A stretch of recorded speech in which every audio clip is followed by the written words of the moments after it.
Hey, it's Naftali. Today we're going to talk about, I'm going to get really tough here. I'm going to talk about fighting. Talk about how to conquer your fears, all right? Through fighting. Conquer them. Take that fear and you take it to the mat. All right, I'm joking. But I wanted to talk about this because in so much of self-help, especially like entrepreneurial business self-help, you hear about this all the time. Conquer your fears, right? And there's all these tips and tricks and strategies for conquering your fears. We hear this phrase like, see the fear and do it anyway. Ooh. Or, maybe you should take cold showers. Or, face one of your phobias. Go swim in a pool of snakes or something like that. Or sign up to go live in a prison in Ecuador or something for a few months. Just face your fears. But when you realize what fear is made of, you realize how silly that is. All right? I'm going to give you a quick example. I had a client who was looking for a career shift, and he called me one day in a panic. I mean, like he could hardly breathe. He was in such a panic. And he was like, Naf, I just caught a call from the recruiter, and they said, there's too many holes on my resume, so nobody's going to be interested. And now I'm never going to work again. What do I do? What do I do? Just tell me what to do. What do I do?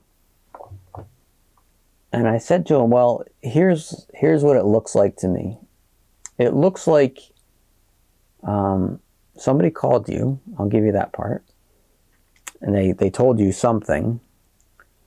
And then you drew a really, really, really scary picture of a dragon. And then you called me and asked me, hey, Naf, where can I buy a sword to kill this dragon? That's all that happened. Now, if you want to get rid of the dragon, just crumple it up. Just crumple up the piece of paper. Realize that you made it in the first place. Fear is just a thought. Right? It's made up of the same exact thing that joy is made up of, that ecstasy is made of, that happiness is made of, that let's say missing somebody is made up of. It's all the same thing. It's just made of the same thing called thought. It's like it's all made of Play-Doh. You could use Play-Doh to make, a really beautiful, dove or something, and you could also use it to build a sculpture of the devil. But it's still just made of the same thing. It's all just thought.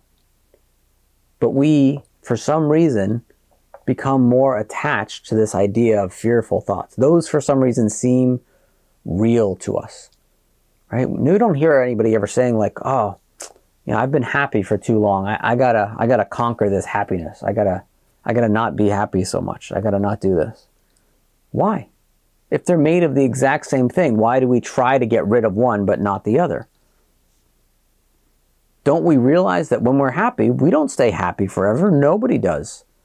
And in the same way, when you're fearful, you're not going to stay fearful forever.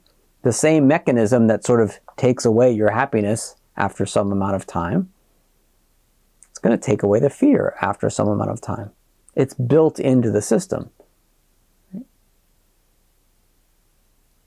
If we have a rain cloud, right, that might be we could make an analogy that a rain cloud is like a fearful thought. If you don't like rain, right? But what do we have to do for that, to get that rain cloud out? Well, nothing. Just like it's going to rain for a little bit, and then, the weather, whatever that means, the wind and so forth, is going to take that cloud out of the sky.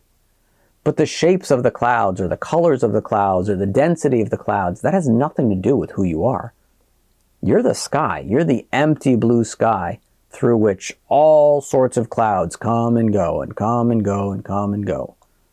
There's nothing to do to get rid of any one of these feelings. There's nothing to conquer in terms of fear, right? There's nothing to conquer. Simply understand that what you experience as fear is simply thought in the moment. And thought in the moment is always changing. It's always changing without you having to do anything about it. It's always changing, all right? Now, when you see this, it's beautiful because all of a sudden, you have a lot less work to do. You don't have to conquer your fears.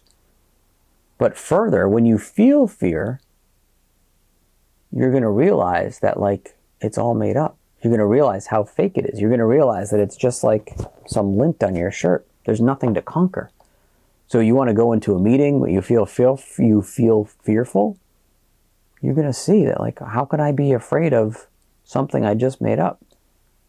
Why would I be afraid of a scary dragon I just drew on a piece of paper? That's all that happened. You can flip over that dragon and draw a completely different picture. Or just no picture at all. Just show up and see what happens. All right? So, this is not about being kinder and gentler and not fighting or anything like that. It's just saying, see that you can't fight a paper dragon. You just can't do it. All right? So, anyway, I'm going to leave you with that and hope to see you soon. Thanks.